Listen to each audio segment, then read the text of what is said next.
Radio KGMU गूंज 89.6 megahertz पर मैं हूं आपके साथ। सुरभि शो चल रहा है मॉर्निंग गूंज, और मॉर्निंग गूंज के ओपन टॉक्स में आज हम बात करने वाले उन सभी लोगों के लिए जिनके घर में उनके पेरेंट्स हैं, ग्रैंड पेरेंट्स हैं, और वो कुछ ऐसी चीज़ें करते हैं कि आपको लगता है पापा अब ऐसा क्यों करने लगे, पहले तो नहीं करते थे, दादी को क्या हो गया, अभी तक तो ठीक थी, एकदम से ऐसे हो जाती हैं। तो कुछ ऐसी चीज़ें, जैसे बच्चों का स्वभाव बदलता रहता है उसी तरीके से हमारे बड़े बुजुर्गों का स्वभाव भी बदलता रहता है, और उनके इसी स्वभाव के बारे में बात करने के लिए आज मैं स्टूडियो में लेकर आई हूँ किंग जॉर्ज मेडिकल यूनिवर्सिटी के डिपार्टमेंट ऑफ मेंटल हेल्थ से assistant professor doctor Nishamani Pandey ma'am को। मैम कैसी हैं आप? मैं बढ़िया हूँ मैम। बहुत ज़्यादा ज़रूरत पड़ गई लोगों को, हमारे पास व्हाट्सएप पर भी लोगों के मैसेजेस आए कि पापा इस तरीके से करते हैं, आप लोग थोड़ा सा मेंटल हेल्थ लोगों की बात करते हैं, आप बड़े बुजुर्गों की भी मेंटल हेल्थ के बारे में बात करें।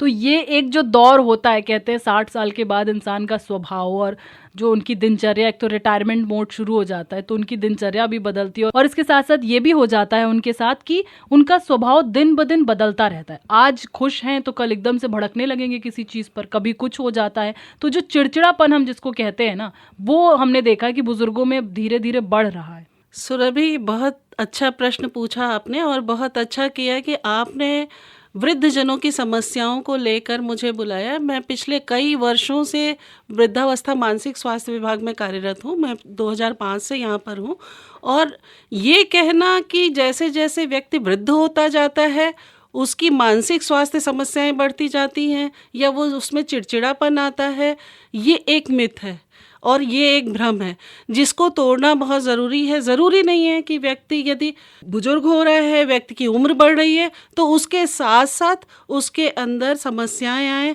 उसके अंदर ये परेशानी आए कि वो चिड़चिड़ा होने लगे, या उसके व्यवहार में कोई बदलाव आए, या फिर वो लोगों से बात करना बंद कर दे। ये सारी चीज़ें नहीं होती हैं। उम्र जैसे जैसे बढ़ती है, हर उम्र की तरह ये भी एक उम्र है। क्रोनोलॉजिकल एज का कोई ऐसा वो नहीं है कि उम्र बढ़ने के साथ हमारी समस्याएं होंगी। और इसके लिए आप फिल्म जगत में यदि आप देखें, सिने जगत में हमारे देवानंद साहब को, जो कि 90 ईयर्स की एज में जिनका डेथ हुई, और वो लास्ट तक कभी भी उन्होंने काम करना नहीं छोड़ा, वो कुछ ना कुछ करते रहे और बहुत एक्टिव रहे। ऐसे ही धावक हैं एक, और बहुत सारे लोग हैं जो कि बहुत अच्छे से अपने जीवन का यापन करते हैं। तो ये नॉर्मल एजिंग का पार्ट जो होता है वो नहीं है। तो हमें समझना चाहिए, यदि व्यवहार में कहीं व्यवहार संबंधी विसंगतियां आ रही हैं, किसी की अचानक इमोशंस में कोई बदलाव आ रहा है, या किसी के शारीरिक अथवा कोई शारीरिक पीड़ा की वजह से मानसिक रूप से परेशान हो रहा है, या कई बार जैसे रिटायरमेंट के बाद व्यक्ति अकेला महसूस कर रहा है, या फिर परिवार में कोई विघटन हो रहा है। क्योंकि जो ये उम्र का पड़ाव होता है, इस उम्र के पड़ाव में कई बार ऐसा होता है कि आप परिवार में कुछ बदलाव से आते हैं, जैसे आपकी कंपोनेंट की पर्सन की स्थिति में है, उससे बदलाव आए। तो क्या कुछ ऐसा बदलाव आ रहा है जिसकी वजह से वृद्धजन में परेशानी हो रही है, चिड़चिड़ापन हो रहा है? जो लोग उसको लगातार सुनते थे वो उससे हट जा रहे हैं, उसके संगी साथी उनमें बदलाव आ रहा है। कई हमारे बहुत नज़दीकी उनके मित्र या उनका बहुत नज़दीकी रिश्तेदार या स्पाउस की डेथ हो जाती है। तो कई बार बहुत सारे कारण हैं जिसकी वजह से वो बेरीवमेंट झेलता है, वो दुख झेलता है, वो परेशानी झेलता है, जिसको वो किसी से कह नहीं पाता है। तो ऐसे में परिवारीजनों का ये बहुत महत्वपूर्ण भाग है कि वो पार्टिसिपेट करें और देखें, बहुत ध्यान से देखें कि आखिर क्या हो रहा है, क्या समस्याएं हैं हमारे बुजुर्ग को, क्यों वो परेशान हो रहे हैं। ना कि हम इस पे फोकस करें कि अरे ये बुढ़े हो रहे हैं तो ऐसा है ना। जैसे बहुत सारे लोग हैं जो अपनी दैनिक दिनचर्या बहुत अच्छे ढंग से करते हैं, बहुत सारे लोग ऐसे हैं जो अपने कार्यों को बहुत अच्छे ढंग से कर पाते हैं, लेकिन उसके साथ साथ चूँकि परिवार का साथ नहीं मिल रहा है, संगी साथियों से उतनी बातचीत नहीं हो पा रही है, तो मन में कहीं ना कहीं उदासी या अवसाद जैसा छा जाता है, या अकेलेपन की फीलिंग होने लगती है, या बच्चे हमारी बातें नहीं सुन रहे हैं, घर में किसी तरीके का पारिवारिक कलह हो रहा है जिस पे वो अपनी राय नहीं दे पा रहे हैं, घर में बड़े डिसीजन लिए जा रहे हैं, तो इस तरीके की चीज़ें देख के मन में उनके कहीं कुंठा या कहीं कुछ दुख सा होता है जिसको वो एक्सप्लेन नहीं कर पाते हैं और वो कह भी नहीं पाते कि मुझे बनाओ, क्योंकि वो उस परिवार के मुखिया रहे हैं। और इस वजह से शायद कई बार इरिटेबिलिटी होती है, चिड़चिड़ाहट होती है, या आवेश आ जाता है, या फिर वो खान पान पे अपने ध्यान नहीं देते हैं, वो अपने ढंग से अपनी चीज़ें करते हैं। यहाँ पे मैं एक उदाहरण देना चाहूँगी। मैं एक सज्जन को जानती हूँ, अब वो नहीं रहे। उनके साथ ये था कि जैसे जैसे वो उनकी उम्र बढ़ती गई, उनकी एक्टिविटी बहुत बढ़िया थी, वो अपने सारे काम खुद से परफेक्टली करते थे, लेकिन जैसे जैसे उनकी उम्र बढ़ी, उन्होंने एक चीज़ देखी कि मेरी वजह से परिवार में किसी को परेशानी ना होने पाए, तो कोई भी चीज़ उनके अनुसार ना हो रही थी तो वो क्या करते थे, उस चीज़ से विड्रॉ कर लेते थे अपने को। जैसे मॉर्निंग टी को यदि बना के कोई 5 बजे उनको चाय नहीं पहुंचाया तो वो चाय छोड़ दिया, या समय से उनको चीज़ें नहीं मिली तो उससे उन्होंने अपनी ज़रूरतें सीमित कर ली। तो परिवार के सदस्यों का भी ये जिम्मेदारी बनती है कि कहाँ पे क्या समस्या है ताकि वो स्वस्थ जीवन यापन कर सके। उसके साथ साथ हमारे यहाँ जो बुजुर्ग हो रहे हैं उन्हें भी कुछ हेल्दी एजिंग के कोर्सेज ज्वाइन करने चाहिए। उसके लिए ज़रूरी नहीं है कि वो सत्संग में जाएं या स्पिरिचुअलिटी में जाएं, उनके जो भी शौक़ हैं, जो शौक़ आधे अधूरे रह गए उसमें लगना चाहिए और उसको करना चाहिए। तो ये चीज़ अक्सर देखी गई है, जैसा मैम ने एग्जाम्पल दिया कि अगर उन्हें ये चीज़ टाइम पर नहीं मिलती, एक टाइम पर मिलता, जब ऑफिस जाते थे तो उनके साथ ये चीज़ें हो जाती थी कि उन्हें हर चीज़ टाइम पर मिलती थी, और जिस तरीके से फिर वो रिटायरमेंट वाला मोड शुरू हुआ तो फैमिली भी थोड़ा सा उसमें हो जाती है कि अब तो ये खुद भी कर सकते हैं। लेकिन मुझे ऐसा लगता है कि कहीं ना कहीं लोग ये चीज़ एक्सेप्ट नहीं कर पाते हैं कि अब हमें खुद से करना चाहिए, या फिर अपनी हॉबीज़ को सीमित रख देते हैं कि अब तो हम बिल्कुल ही कुछ नहीं करेंगे। सोचते तो बहुत हैं बड़े बुजुर्ग कि अब हम रिटायरमेंट मोड पर हैं तो हम अपनी लाइफ बहुत अच्छे तरीके से जिएंगे, लेकिन उनकी कुछ ऐसी विशेज़ हैं जो मैम ने कहा कि एक्सप्रेस नहीं कर पाते। मुझे ऐसा लगता है मैम मेल्स के साथ ये ज़्यादा दिक्कतें होती रहती होंगी कि वो अपनी चीज़ों को एक्सप्रेस नहीं कर पाते। अगर आपका भी कोई सवाल है अपने बड़े बुजुर्गों को लेकर तो आप हमें व्हाट्सएप कर सकते हैं 8887019138 पर। मैम, ऐसा कहा जाता है कि उम्र बढ़ने के साथ साथ इंसानों में भूलने की बीमारी हो जाती है। जैसे हमें ही कई बार ये चीज़ पता चली है, जैसे हम बूढ़ी दादी या बूढ़ी नानी के बारे में सुनते हैं, पड़ोसी के यहाँ किसी के यहाँ, तो सुनने को यही मिलता है, अरे आजकल तो वो भूलने लगी, उन्हें यही याद नहीं रहता उन्होंने खाना खाया कि नहीं, वो अपने बच्चों को भूल गए हैं। तो ये क्या है कि मतलब धीरे धीरे एज बढ़ेगी, हम भी एक टाइम पे जब इस एज में आएंगे तो हमारे अंदर भी भूलने की समस्या आती रहेगी? नहीं सुरभि, ये भी एक मिथ है। ऐसा नहीं है कि उम्र बढ़ने के साथ हम भूलने लगते हैं। हम ये कॉग्निटिव फंक्शंस हैं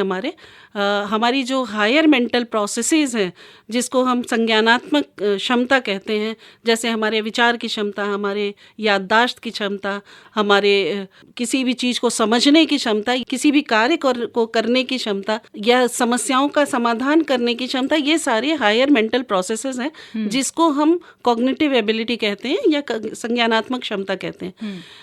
इन क्षमताओं में कुछ क्षमताएं तो बुजुर्गों की बहुत अच्छी होती हैं, मैं बहुत विस्तार में नहीं जाऊंगी,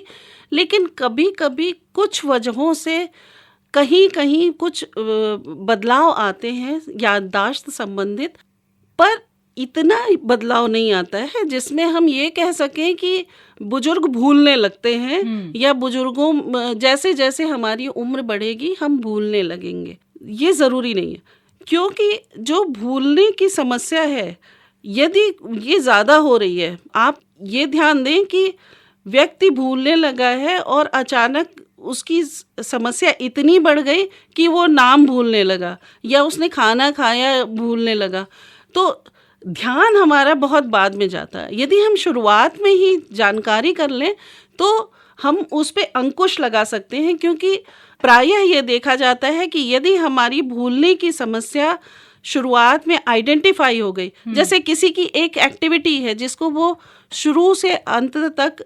अच्छे ढंग से कर रहा है, उस क्रियाकलाप में, उस कार्यक्रम में किसी भी तरीके का बदलाव यदि हम 15 दिन या उससे अधिक समय से देखें कि अक्सर ही नाम भूल जा रहा है या अक्सर ही खाना भूल जा रहा है या कोई चीज़ रख के भूल जा रहा है, तो जो रख के भूलने की चीज़ है या किसी काम को करने की चीज़ है, तो प्रायः ऐसा होता है कई बार हम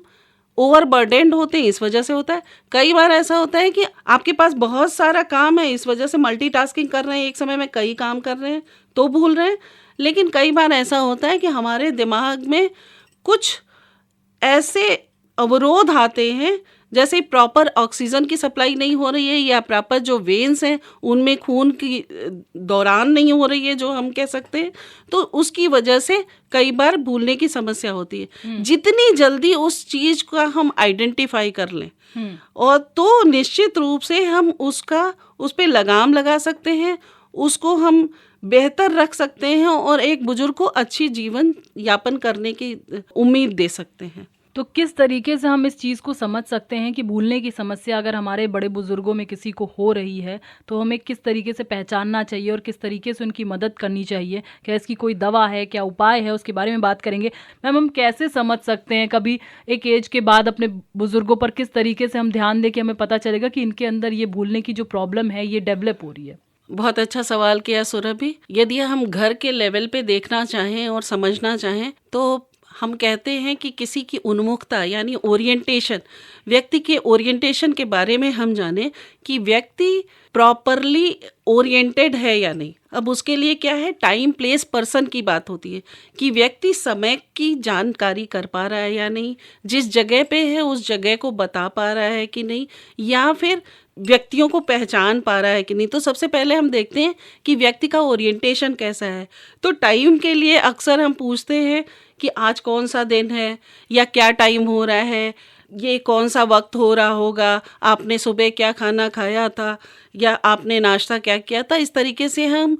मेमोरी संबंधी समस्याएं, स्मृति संबंधी समस्याएं को जानने की कोशिश करते हैं, याददाश्त की समस्याओं को जानने की कोशिश करते हैं। अब इसी तरीके से हमने टाइम का किया, प्लेस का भी करते हैं कि इस समय आप कहाँ पे हैं। जैसे हम यहाँ पे बैठे हुए हैं और आपने हमसे पूछा, मैडम इस समय आप कहाँ पे हैं, और हमने बताया ये तो हॉस्पिटल परिसर है, और स्पेसिफाई आप करती, हमने कहा कि तो हमारा ओरिएंटेशन सही है या नहीं है, ये जानकारी करने की कि प्लेस के लिए हम सही जगह पे हैं या नहीं। इसी तरीके से व्यक्ति कि आप किससे बात कर रहे हैं, कौन है जिससे मिल रहे हैं, वो कौन लोग हैं, है ना। तो इस तरीके से हम टाइम प्लेस पर्सन की बात करते हैं, बहुत मोटे मोटे तौर पे मैं बताऊं। उसके साथ साथ एक चीज़ मैं यहाँ पे क्लियर करना चाहूँगी, कई बार बहुत सारे लोग अखबार नहीं पढ़ते हैं, या जो लोग डेली के रूटीन में कहीं ऑफिस वगैरह नहीं जाते हैं,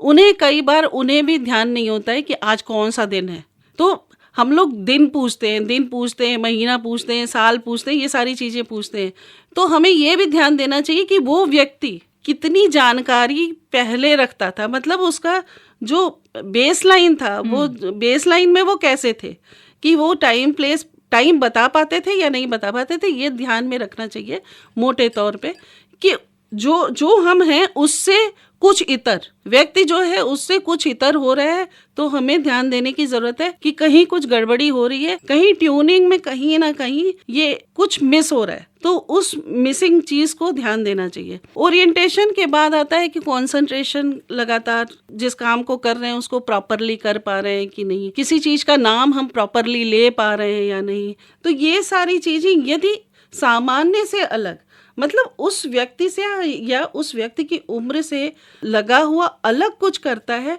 तो फिर हमें ध्यान देने की जरूरत है कि यहाँ पे समस्या हो रही है या नहीं हो रही है। ये है, तो आप समझ जाएंगे घर पे भी रह के कि समस्या है या नहीं है। तो यदि आइडेंटिफाई हो जाता है तो निश्चित रूप से यदि लगता है कि कुछ अलग है, कुछ परेशानी हो रही है, कहीं कुछ दिक्कत हो रही है, तो निश्चित रूप से जाके किसी से कंसल्ट करना चाहिए। और बेहतर होगा कि ऐसे में हम किसी ऐसे व्यक्ति को मिलें जो कि वृद्धजनों के विषय में जानकारी रखते हो, काम करते हो, ऐसे चिकित्सक हों। तो अगर आप ये एक्सपेरिमेंट करके देखते हैं या इस तरीके से जो सुझाव निशा मैम ने दिए हैं आप अपने घर पर भी देख सकते हैं अपने बुजुर्गों के साथ। अगर आपको लग रहा है कि उनके साथ ऐसी कोई समस्या हो रही है तो आप किंग जॉर्ज मेडिकल यूनिवर्सिटी के मेंटल डिपार्टमेंट में आ सकते हैं। वहाँ पर बुजुर्गों के लिए एक अलग से टीम है जो इस तरह की समस्याओं का निवारण करती है। मैम, अगर किसी को पता चलती तो क्या कोई मेडिसिन चलती है या कोई काउंसलिंग होती है बुजुर्गों की? हाँ सुरभि, अच्छा प्रश्न पूछा। हमारे यहाँ वृद्धावस्था मानसिक स्वास्थ्य विभाग में इस बीमारी के लिए हम टेस्ट करते हैं, पूरा असेसमेंट होता है, उसके साथ साथ आवश्यकता पड़ने पे सीटी या एमआरआई भी करवाया जाता है। उसके साथ साथ जो हमारे यहाँ मनोचिकित्सक हैं, जरा विज्ञान के वृद्धावस्था मानसिक स्वास्थ्य विभाग में 4 मनोचिकित्सक हैं जो कि दवाइयाँ प्रेस्क्राइब करते हैं। हमारे यहाँ एक क्लिनिकल साइकोलॉजिस्ट हैं जो वृद्धजनों के लिए का टेस्ट करते हैं, और मैं खुद भी एक साइकोलॉजिस्ट हूँ, तो हम न्यूरोसाइकोलॉजिकल बैटरी उसके लिए करते हैं और उससे असेस करते हैं कि किस तरीके से यदि वृद्धजनों में कोई समस्या है तो उसको विस्तार में जान के और उनकी देख रेख के उपाय और उन्हें कुछ गैर औषधीय विधियों से भी ठीक करने का उपाय बताते हैं। और अभी जैसे इस तरह की समस्याएं लोगों के घरों में हो रही हैं, थोड़ा बहुत बुजुर्ग फील करते, लेफ्ट आउट वाली जो फीलिंग होती है ना एक एज के बाद, वो होने लगती, तो ऐसे में क्या उपाय हमें करना चाहिए? थैंक यू सुरभि, बहुत अच्छा प्रश्न पूछा। आपके इस प्रश्न में ही इसका जवाब है कि आपने कहा कि लेफ्ट आउट, तो ये लेफ्ट आउट व्यक्ति कब महसूस करता है, ये हम सब यदि ध्यान से देखें तो अपने आप समझ जाएंगे। लेफ्ट आउट का मतलब हुआ कि हमने किसी को किनारे कर दिया या कगार पे कर दिया। तो यदि हम उनकी मंशा पूछें, यदि हम उनसे पूछें कि क्या करना है, जैसे मान लीजिए घर में बुजुर्ग माँ है और घर में बहुओं के आने के बाद, बेटियों के ब्याह के बाद पूरी जिम्मेदारी बहुएं उठा रही हैं, बेटे उठा रहे हैं और सब कुछ उठा रहे हैं, और माँ ने शुरू से जिम्मेदारी उठाई है। यदि उस माँ से हमने 30 त्योहारों पे ये पूछा कि इस त्योहार पे क्या करना चाहिए, हमें क्या पकवान बनाने चाहिए, इस पकवान को कैसे बनाया जाए, यदि आपकी माँ बहुत किचन में जाती रहे, भले ही आप उस उपाय को अपनाएं या ना अपनाएं, लेकिन यदि आप पूछ भी लेते हैं किसी भी प्रक्रिया को कैसे करें, वही उनके अंदर खुशी का अनुभव देता है, और ये छोटी छोटी चीज़ें उनके लिए बहुत महत्वपूर्ण हो जाती हैं। तो प्रायः हम उन्हें छोड़ देते हैं कि अरे अब ये क्या बताएंगे, हमें तो सब पता है, हमें सब पता है। लेकिन जब हम उनके आशीर्वाद के साथ आगे चलते हैं तो घर में एक कोहेसिवनेस होती है, परिवार का माहौल अच्छा होता है, और किसी भी तरीके की समस्या, किसी भी तरीके की परेशानी चुटकियों में हल होती है। आप एक बार पूछ के तो देखें, जिनके घरों में भी बुजुर्ग हैं, यदि आप उनसे एक बार बात करके तो देखें, आप देखें कि आपके घर का माहौल कितना सुधर जाएगा और कितनी सुंदरता के साथ वहाँ बदलाव आएगा। बस छोटी छोटी चीज़ों को ध्यान रखने की ज़रूरत है, क्योंकि प्रायः बुजुर्ग ये कहते हैं कि हमें और कुछ नहीं चाहिए, हमें खाना मिले ना मिले, हमें आदर तो मिले, सम्मान तो मिले, और उनकी क्या ज़रूरत है, कैसे उनके साथ व्यवहार करना चाहिए, जैसा हम अपने साथ चाहते हैं वैसा ही व्यवहार हर व्यक्ति चाहता है उसके साथ हो। तो वो हमारे बुजुर्ग हैं, वो हमारी थाती हैं, और वो हमारी एक तरीके से परंपराओं को निर्वहन करने में उन्होंने हमें बड़ा किया है। तो हमें उन्हें अलग और पृथक करके नहीं देखना चाहिए, बल्कि उन्हें परिवार का हिस्सा की तरह और परिवार की पर्सन का दर्जा जरूर दिए रहना चाहिए। उनका आशीर्वाद हमेशा हमेशा हमारे साथ रहेगा। और यहाँ पे मैं एक वर्स जरूर कहना चाहूँगी जो मैं अक्सर कहती हूँ। ये कहा जाता है कि न सा सभा यत्र न वृद्धा, कि वो सभा नहीं है जहाँ पे वृद्धजन नहीं होते। एक दूसरा संस्कृत का श्लोक है जो कि हमें सिखाता है कि यदि हमने वृद्धजनों की सेवा की, प्रॉपर सेवा की, तो कहते हैं कि चत्वारि तस्य वर्धन्ते आयुर्विद्या यशोबलम। तो ये कहा जाता है कि यदि आप नित्य वृद्धोपसेविनः हैं, रोजाना वृद्धजनों की सेवा करते हैं, तो आपके 4 चीज़ें बढ़ती हैं। वो उन 4 चीज़ों में है आयु, विद्या, यश और बल। तो यश का मतलब कीर्ति है, बल का मतलब आपकी शक्ति है। तो आपकी मानसिक शक्ति बढ़ती है, आपकी शारीरिक शक्ति बढ़ती है, आपकी पारिवारिक शक्ति बढ़ती है, आपकी सामाजिक शक्ति बढ़ती है, यदि आपके घर में वृद्धजनों का प्रॉपर ध्यान दिया जाता है और उनको प्रॉपर रिस्पेक्ट दी जाती है। और शायद वृद्धजन सिर्फ यही चाहते हैं। तो इसको अपना कर देखें, निश्चित रूप से वृद्धजन स्वस्थ और प्रसन्न रहेंगे और परिवार भी सुखी रहेगा। तो बड़ों को आदर ही चाहिए होता है। माँ को तो बस यही चाहिए होता है कि अगर आप उनसे यही कह दें कि जैसे बचपन में आप बर्थडे पर मेरे हलवा बनाया करती थी या कुछ स्पेशल बना के खिलाती थी, अगर आप आज बड़े होने पर भी उनसे ये बात कह दें तो उनके लिए वो उनके बर्थडे का बहुत बड़ा गिफ्ट हो जाता है। तो इन छोटी छोटी चीज़ों का ध्यान रखिएगा। आपके अंदर भी अगर कोई सवाल है या कुछ पूछना चाहते हैं तो आप हमें हमारे इंस्टा हैंडल KGMU गूंज पर मैसेज कर सकते हैं या फिर 8887019138 पर भी आप मैसेज कर सकते हैं। मैम, हमारे पास एक सवाल आया है व्हाट्सएप पे कि घर में बड़े बुजुर्ग हैं, आपने जैसा कहा कि हमें सम्मान करना चाहिए, हम करते हैं जितना हमसे हो सकता है, लेकिन अभी हम सब लोग कमाने लगे हैं, सारे बच्चे भी, मेरी वाइफ भी अर्निंग पे ही हैं, लेकिन कई बार ऐसी सिचुएशन हो जाती है कि हमें ना चाहते हुए पेरेंट्स उतनी देर के लिए तो अकेले रहते ही हैं जब सबके सब ऑफिस चले जाते हैं, बट हमारे पेरेंट्स के अंदर एक प्रॉब्लम हो गई कि वो अभी भी अपने पुराने दौर में ही चल रहे हैं। अगर हमें लगता है कि हम यहाँ पर फाइनेंशियली उनकी हेल्प करके उस प्रॉब्लम को या उस चीज़ को या उस विश को तुरंत पूरी कर सकते, तो उनको लगता है नहीं, हम तो हमारे ज़माने में तो ऐसा होता था, तो अभी भी ऐसा क्यों नहीं करते हो, या तुम लोग अब फिजूल खर्ची करने लगे हो। तो वो कह रहे हैं, मैं अक्सर इस चीज़ में बड़ा कंफ्यूज हो जाता हूँ कि ये फिजूल खर्ची नहीं, ये तो ये है कि हम आपको आराम वाली, जो आरामदेह वाली ज़िंदगी, हम आपको वो देना चाहते हैं। सुरभि, बहुत अच्छा प्रश्न आया है और प्रायः ये यंग जनरेशन महसूस करती है कि जो पुराने लोग थे वो, आप किसी भी लेवल पे देख लो, चाहे वो आपके जो भी कार्यकर्ता हैं उनको कुछ पैसे देने की बात हो तो वो 10 रुपए 5 रुपए करके ऐसे करते थे। तो समय बहुत बदल गया है। शायद जो काफ़ी जिनकी उम्र हो गई है तो उनके लिए ये मुश्किल होता है कि इतना खर्चा करने की क्या ज़रूरत थी, ये प्रायः कहते हैं। इसके लिए मैं ये कहना चाहूँगी कि यदि परिवार में सामंजस्य है और हम धीरे धीरे करके उनको भी उसी प्लेटफॉर्म पे ले आए कि इतने सालों बाद अब महंगाई का स्तर ये है और उस महंगाई के स्तर के आधार पे ऐसे ऐसे चीज़ों में बदलाव आया है, और यदि हम अपने बुजुर्गों को कुछ देना चाहते हैं तो सरप्राइज की तरह ना देके थोड़ा सा उनका भी सम्मान करें, उनको पहले उस चीज़ के लिए कन्विंस करें कि जैसे आप हमें बचपन में गिफ्ट लाते थे और आपको बहुत अच्छा लगता था, वैसे ही हम भी कुछ देना चाहते हैं तो हमको लगता है कि आप अदरवाइज नहीं लेंगे। तो जब एक अच्छा वातावरण रहेगा और सामंजस्यपूर्ण वातावरण रहेगा परिवार में, तो वो बुजुर्ग भी समझते हैं इस चीज़ को और धीरे धीरे करके वो उस पेस पे आते हैं। मैं यहाँ पे फिर एक उदाहरण देना चाहूँगी कि मैं एक सज्जन को जानती हूँ जिनके घर में हर जगह एसी लगा हुआ था, पर उन्होंने कहा कि नहीं, मुझे एसी नहीं चाहिए, मैं ऐसे ही रहूँगा। और कोई भी उनके घर में आता था तो प्रायः बेटे बहू को ये सुनने को मिलता था, मतलब अपने कमरों में तो लोगों ने एसी लगवा रखा, सारी जगह एसी है, पर वो नहीं। तो कोई बाहरी हमारी पारिवारिक स्थिति को नहीं समझता है, आपकी पारिवारिक स्थिति को नहीं समझता है। तो उन लोगों ने बहुत एक अच्छा वो किया कि लगभग 1 साल उनको कन्विंस किया कि इस कमरे में एसी लगना क्यों आवश्यक है, आप बंद कर दीजिएगा, थोड़ी देर के लिए आप चलाइएगा और आपको अच्छा महसूस होगा, आप करके तो देखो। हालांकि वो कन्विंस नहीं हो रहे थे, लेकिन फिर धीरे धीरे अच्छा ठीक है, तुम्हारा मन है, तो उन्होंने अपने बेटे बहू से कहा कि ठीक है, मन है तुम्हारा तो ठीक है। जैसे उन लोगों ने ये भी कहा कि हम आपके साथ टीवी देखते हैं तो आप तो चाहते हो ना कि हम कंफर्ट में रहें और आपको नहीं पसंद है, लेकिन हम लोग थोड़ी देर टीवी देखेंगे आपके साथ तो अच्छा लगेगा। उन लोगों ने ये कहा कि ठीक है, जब आप कहिएगा तभी लगवाएंगे। पर वो उनका सतत प्रयास धीरे धीरे करके जारी रहा। वो उन्होंने एक सलाह ली थी जिसमें ये हम लोगों ने बताया कि आप ऐसे करके देखो, और ग्रेजुअली ये हुआ कि एक दिन ऐसा आया, लगभग साल भर लगा उसमें डेफिनेटली, लेकिन उन्होंने कहा ठीक है। तो जब उन्होंने ठीक है कहा और फिर उसके बाद धीरे धीरे करके चीज़ें बदलाव आई। तो जब आप वाकई देना चाहते हैं किसी को, एक होता है कि मैं भी कमाने लगा हूँ, एक वो भाव होता है,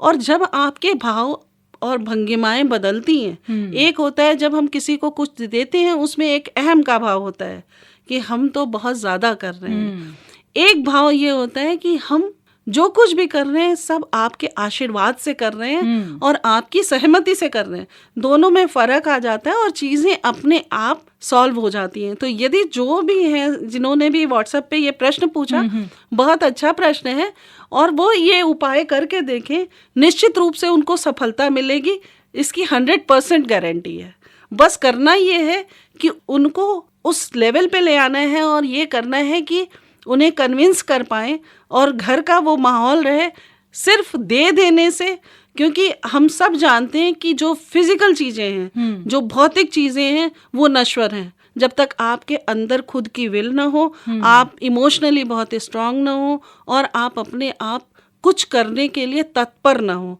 तो वो तत्परता, वो भाव, वो भंगिमा आपके बुजुर्ग जरूर समझेंगे और वो निश्चित रूप से आपके स्नेह को स्वीकार करेंगे, लेकिन भाव में थोड़ा सा बदलाव लाना जरूरी है। That is it. तो ये भाव वाली चीज़ तो मैम ने बहुत बढ़िया बोली कि हमें ये देखना है कि हम अगर उनकी हेल्प कर रहे हैं या उनको एक आरामदेह वाली ज़िंदगी दे रहे हैं तो वो किस भाव से दे रहे हैं। कहीं ऐसा तो नहीं है कि उनको ये लग रहा है कि भैया अब तुम अच्छा में दिखा रहे हो कि तुम पैसे कमाने लगे हो। लेकिन अगर आप यही चीज़ को थोड़ा सा मोल्ड करके देंगे कि आज हम जो कुछ भी कर रहे हैं आपकी वजह से कर रहे हैं, आपने हमें किया, अब हमें मौका दीजिए आपकी सेवा करने का। तो ये जो चीज़ें 2 पॉइंट हैं इनको थोड़ा सा ध्यान में रखिएगा और मदद करने की कोशिश करिएगा। मुझे लगता है ये चीज़ तो मैं भी फॉलो करने वाली हूँ, because my dad use to say this thing, अभी तो मेरे पास है ये चीज़, अभी तो मेरे पास है ये चीज़। और फिर हमें लगता है कि आप भी तो ऐसे ही कहते थे जब हम कहते थे कि पापा आप ये डबल क्यों लेकर आ गए, हमारे पास तो शूज़ अभी हैं। तो जिस तरीके से आप हमें एक नहीं 2-3 शूज़ के लिए बोल देते थे कि कोई बात नहीं, पसंद आ रहा है ले लो, तो वैसे अब हम भी चाहते हैं कि जैसे आप हमें दिलाते थे, अब आपने हमें इस काबिल बनाया है कि हम आपको दिला सके। तो हम थोड़ा सा प्यार वाला जो टोन है वो ले आए, कन्विंस करने वाला, क्योंकि माओं को तो बड़ी जल्दी कन्विंस कर लेते हैं, ये फादर्स को कन्विंस करना थोड़ा मुश्किल हो जाता है। मैम अभी जाने का टाइम हो गया, लेकिन जाने से पहले एक मैसेज जो इस वक्त आपको सुन रहे हैं उनसे क्या कहना चाहेंगी आप? मैं सिर्फ ये कहना चाहूँगी कि हमारा मानसिक स्वास्थ्य हमारे खुद के हाथ, और वो मानसिक स्वास्थ्य परिवार भरा पूरा हो, उसके साथ सुख समृद्धि भरी हो, और उसके लिए बहुत ज़रूरी है कि हर एक में एक कोहेसिवनेस हो, एक सामंजस्य हो, जिसके लिए आवश्यक है कि हम हर एक के लिए प्रेम रखें, स्नेह रखें, सौहार्द रखें, और अपने वृद्धजनों को अपनी जिम्मेदारी ना मानते हुए अपने घर का